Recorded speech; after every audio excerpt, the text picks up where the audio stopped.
তোমাকে 90 দশকে ফিরে যেতে হবে না, বর্তমানেই থাকো। একবিংশ শতাব্দীর তরুণী হয়ে না হয় নিজের সংস্কৃতিটাই আঁকড়ে রাখো। সুগন্ধি তেল দিতে অস্বস্তি লাগে, শ্যাম্পু করে রাখো।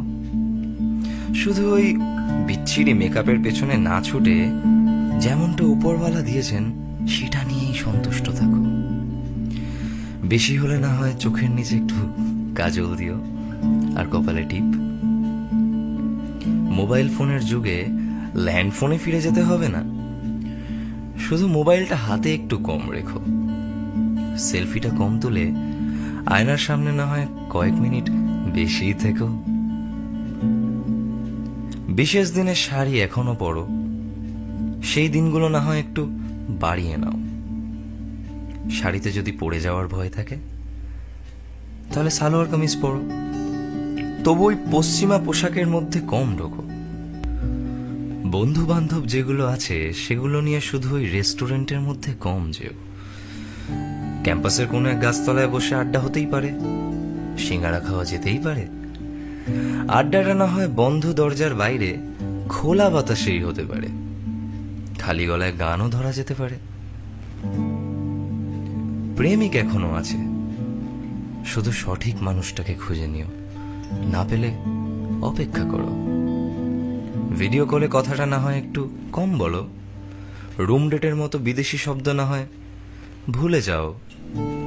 সারা রাত কথা না বলে সকালে ক্লাসের আগে না হয় কল বা মেসেজ দিয়ে বলো, অনেক ঘুম হয়েছে, এবার উঠে ক্লাসে যান।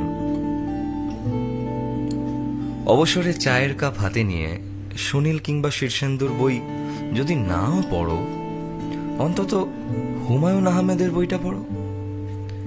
মন চাইলে একটা কবিতাও লিখতে পারো কারোর জন্য, অথবা ইউটিউব দেখে রান্নাটাও শিখতে পারো কারোর জন্য।